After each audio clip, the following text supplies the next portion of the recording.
En este último día de julio celebramos la fiesta de San Ignacio de Loyola, quien es uno de los santos de la Reforma Católica del siglo XVI, fundador de la Compañía de Jesús. Este santo es recordado como maestro de espiritualidad gracias a sus ejercicios espirituales. Como píldora, el Papa es nuestro líder y la Iglesia nuestra gran familia. Íñigo López de Loyola nació en 1491 en Azpeitia, España. Su aspiración era ser caballero, por eso su padre lo envió a Castilla junto a don Juan Velázquez de Cuéllar, ministro del rey Fernando el Católico. La vida en la corte formó el carácter y los modales del joven, que comenzó a leer poemas y a cortejar a las damas. Al morir don Juan, Íñigo se trasladó a la corte de don Antonio Manrique, duque de Nájera y virrey de Navarra.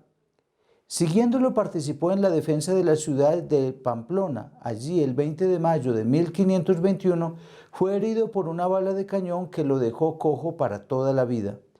Durante su larga convalecencia, tuvo ocasión de leer la leyenda áurea de Jacopo de Barangine y la vida de Cristo de Lodolfo Cartusiano.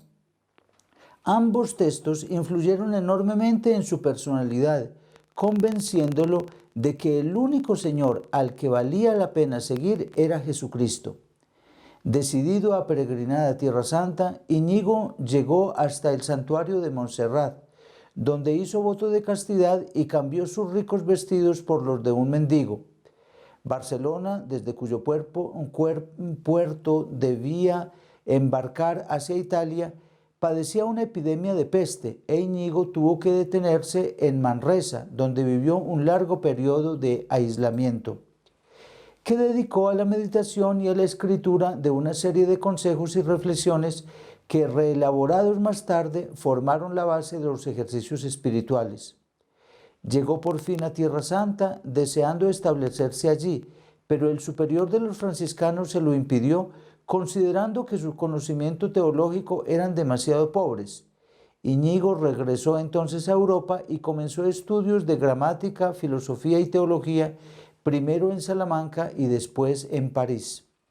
En la capital francesa cambió su nombre por el de Ignacio en homenaje al santo de Antioquía, a quien admiraba por su amor a Cristo y su obediencia a la Iglesia.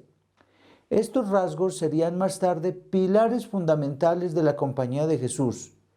Para 1534 tenía 6 seguidores: San Francisco Javier, San Pedro Fabro, Alfonso Salmerón, Diego Lainez, Nicolás Bovedilla y Simón Rodríguez. El 15 de agosto de 1534, los 7 juran en Montmartre, París, servir a nuestro Señor Jesucristo, dejando todas las cosas del mundo, y fundan la Sociedad de Jesús, que luego sería llamada la Compañía de Jesús. Deciden viajar a Roma para ponerse a las órdenes del Papa. Es este, que se llamaba entonces Pablo III, quien les dio aprobación y les permitió ordenarse sacerdotes. La Compañía de Jesús estuvo animada desde el principio por el celo misionero. Los sacerdotes peregrinos o reformados solo más adelante asumieron el nombre de jesuitas. Ellos fueron enviados por toda Europa y luego a Asia y al resto del mundo, llevando por todas partes su carisma de pobreza, caridad y obediencia absoluta a la voluntad del Papa. Uno de los principales problemas que Ignacio tuvo que afrontar fue la preparación cultural y teológica de los jóvenes. Por esta razón formó un cuerpo de docentes y fundó diversos colegios que con los años adquirieron fama internacional gracias al elevado nivel científico y a un programa de estudios que fue tomando como modelo incluso por instituciones no religiosas. Por obediencia al Papa, Ignacio permaneció en Roma para coordinar las actividades de la compañía y ocuparse de los pobres, los huérfanos y los enfermos, hasta el punto de que se le conoce como el apóstol de Roma.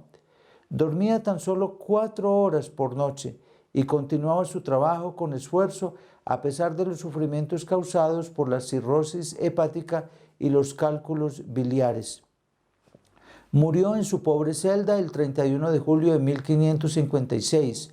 Fue canonizado en mayo de 1622 por el Papa Gregorio XV. Sus restos se conservan en la Iglesia de Jesús en Roma, uno de los más bellos monumentos del barroco romano. Confiemos a la intercesión de San Ignacio todo el proceso de reforma de la Iglesia que en estos momentos el Santo Padre Francisco, también el jesuita, lleva adelante para que nuestra vida eclesial corresponda realmente al Evangelio de Cristo Jesús. Y les recomiendo tanto a los laicos como a los religiosos hacer al menos una vez en su vida los ejercicios espirituales de San Ignacio.